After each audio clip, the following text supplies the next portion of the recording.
Let's join Holly and Dylan as they find out why it's so important to take care of your pets, no matter what the species. For any animal lover, an ideal job would be helping care for them when they're sick or injured. Vets and vet nurses are trained to work with a wide range of animals. Everything from domestic pets like cats and dogs, right up to some of the wild animals you see in zoos. Let's go meet Dylan and find out why this is what he wants to do when he grows up. Hey! Hi Dylan, how are you going? Oh, good. Good? Hello? Oh, who are these? This one's Duke, the German Shepherd. Yeah. Duke. And what's this one? This one's Boots. Boots is 4 years old. Duke is 2 years old. Yeah. And so is Gretel, but she's hiding. Oh, she's a bit shy. Yeah. And so what is it that makes you want to care for animals? They do something for you, like if they're rescue dogs, they rescue you. So we should do something for them. They're great friends, aren't they? And what is it that you know about vets and vet nursing?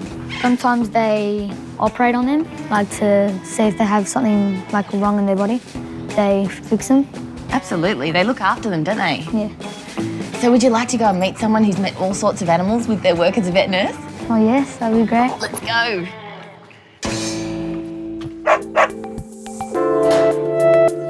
The role of a vet nurse in a clinic is they are essentially the first point of call. And so if someone walks in, it's the nurse that first has to assess the condition of the animal. And then from there, be able to get the vets, let them know what exactly is going on. So essentially what we do from that stage is assist the vets. Hi Fabian, how are you going? Good, how are you? Good. This is Dylan. How you going, Dylan? Good. That's the way.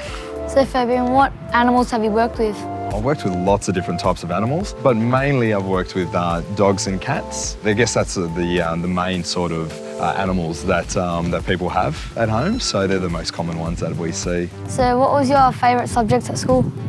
Well, I always loved all the science subjects, so biology and chemistry, but yeah, especially biology because I love learning about animals, about how their different systems work, how they live, how they breathe, where they live, and how they impact on the environment as well. And what's involved in the job of being a vet nurse? It can be very complex, but why don't I just go in and show you? Yeah, great. Cool.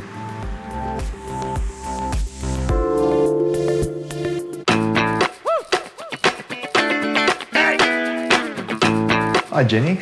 Hey, How are you? Going? Good. It's good to see you. Good to see you again. What are we doing with Dexter?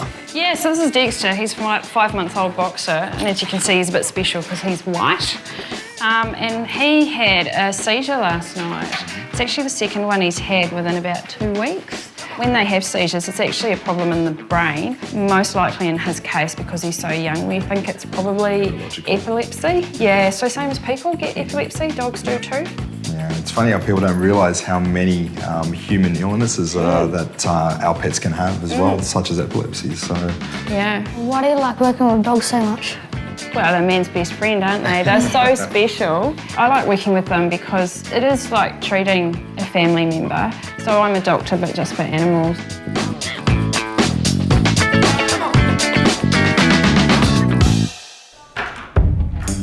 it is a very taxing career because you do see lots of sick animals and you have to be able to dissociate yourself from that and just realise that you're doing the best that you can. And then once you do figure out that that is something that you can do, it is extremely rewarding.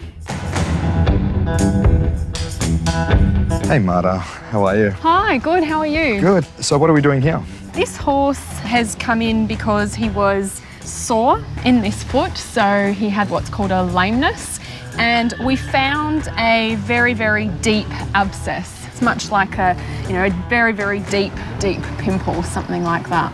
And so you've got that plate there just to support it and keep it all together? That's right. We've got this aluminium plate right across, which is really secured and fastened onto the hoof wall. Okay. And what do we need to do now? Okay, so we need to give it a clean. Fabian, do you want to come around this side and you can give me a hand? Yeah, sure. Not a Okay. problem.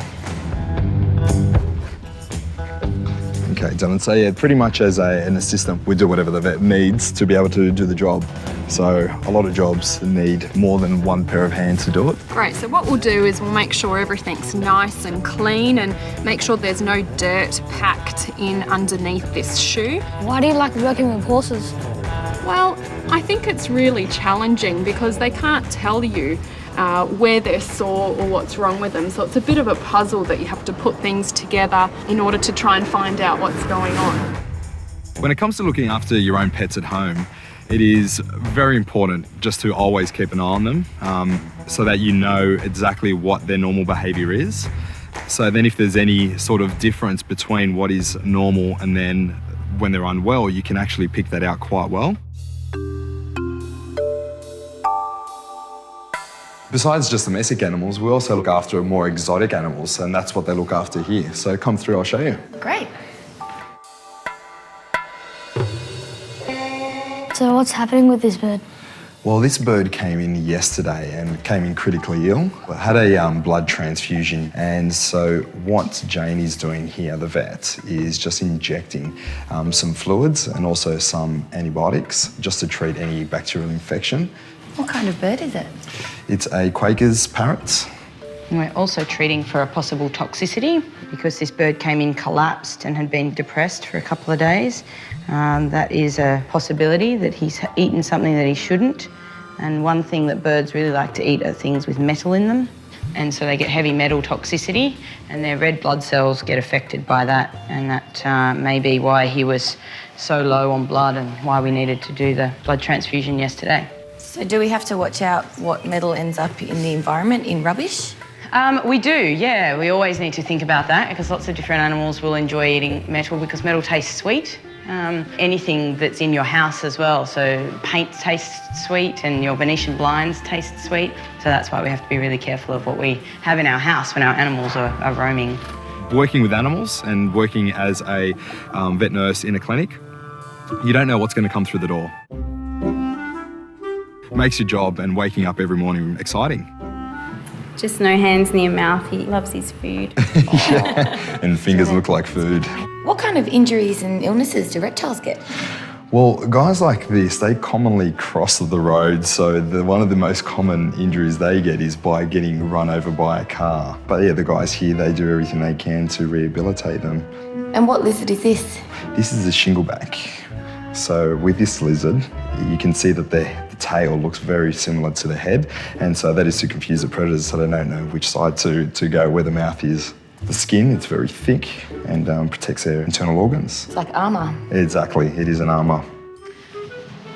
All right, let's have a look at Cyril.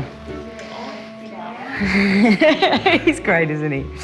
All right, so Cyril, when he came in, had lots of skin infections. So we check his skin all the time to make sure that he's not got any problems anymore.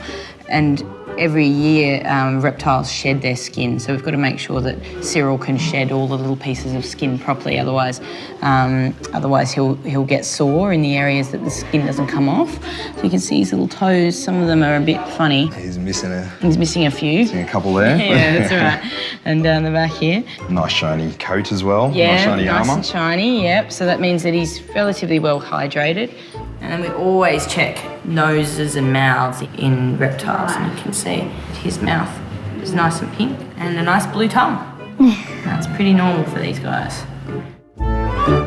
I've worked with a broad range of animals, from domestic animals, your dogs and cats, to mice, birds, to more exotic animals, your lizards, your snakes, and also with tigers. So what do you love about tigers?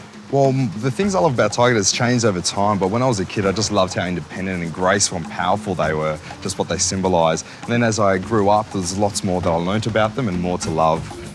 I decided that that's what I wanted to study, so I went out of my way, designed my own project, approached them about it, and I pushed hard because it's something that I really wanted. So it just goes to show you that if you really want something, it is achievable. You just have to set your mind to it and do what you need to do to get there. What sort of behaviour have tigers shown in captivity? Well, while they're in captivity, some abnormal behaviours do arise, and one of those, you may have noticed that tigers do tend to pace backwards and forwards. normally in a bit of a ring pattern as well. And that is a behaviour that they try and control. And different zoos try and incorporate different ways. And one of the most common ways to control that is to use things called enrichment, just by putting food around and in the enclosure, so then they can actually try and find the enrichment and just trying to stimulate natural behaviours. Why is the studies of tigers so important? Well, it's very important because the population of wild tigers is just diminishing so quickly. The natural habitat is getting devastated in such a rate that we need to really think about how we can protect them. Everyone can do something, and every little thing that we can do can help in protecting the population in the wild.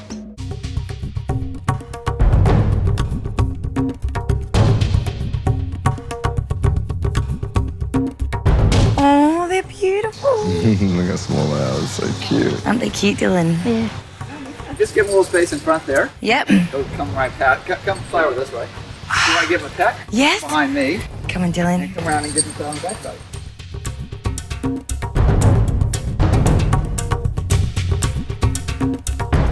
Why do you walk the tigers? Well, it's great enrichment for them. It gives them lots of things to see and do. So it's a great thing for them to do long term. And also it gives people a great chance to see them up close and probably something they haven't seen before. And hopefully have a bit more empathy, or they care a little bit more about tigers than they did before they see them. I mean, tigers, other cats in captivity can suffer from boredom. So by giving them different things to do, it keeps them a little bit more entertained and enthused. So it's good for them. They're full grown about 3 years of age. Right now he's just 7 months old, so he's just a little guy now. He'll probably weigh about 160 to 180 kilos when he's full grown.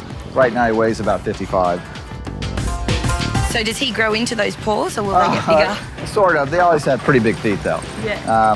And tigers are excellent swimmers, so by having big feet helps propel them through the water. How much does he eat on a daily basis? He eats about 2 kilos a day, a little bit over 2 kilos a day. And right now he's gaining about 1 or 2 kilos a week, so he's growing pretty fast at this stage. What do you feed him? He eats chicken, horse, beef, and kangaroo. So just all meat and a few vitamins and minerals added to that. What sort of role do you guys play in conservation here? We hopefully educate a few people about the dwindling numbers of tigers left in the wild, and there's only about 3,000 left in the wild. And also we raise quite a bit of funding for different projects we support in India and Far Eastern Russia and Sumatra. What can people do to save tigers in the wild? Well, the problems that they face are habitat destruction. So there's a lot of people using the forest for other purposes. So a lot of the funding that we receive goes to hiring forest guards to protect those last lands and prosecute people who are doing the wrong thing. It's just important to know that you're going to do the right thing and try to be a good global citizen and not just waste your environment. During my degree, I found out how diminished their population is in the wild, and then I thought, what is going to happen when they're gone? How's it going to affect the ecosystem? And how are we going to resolve this? So that is where you go to university, you do your studies, and you can help. I enjoyed this experience because when I get older, I want to be a veterinarian. When I go to university, I want to research about animals and how they live in their habitats, so I can connect with them and help them out. It's great to meet someone like Fabian that's so dedicated to caring for injured and sick animals. And hopefully this experience will encourage Dylan to follow his dreams and work in a vet surgery. Whether it's helping domestic animals or even big cats like these tigers.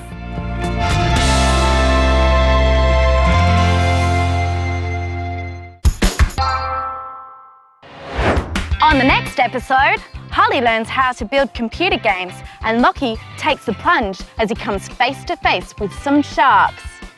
See you next time. If these stories have inspired you, then check out our website for activities and loads of information on all of our experts.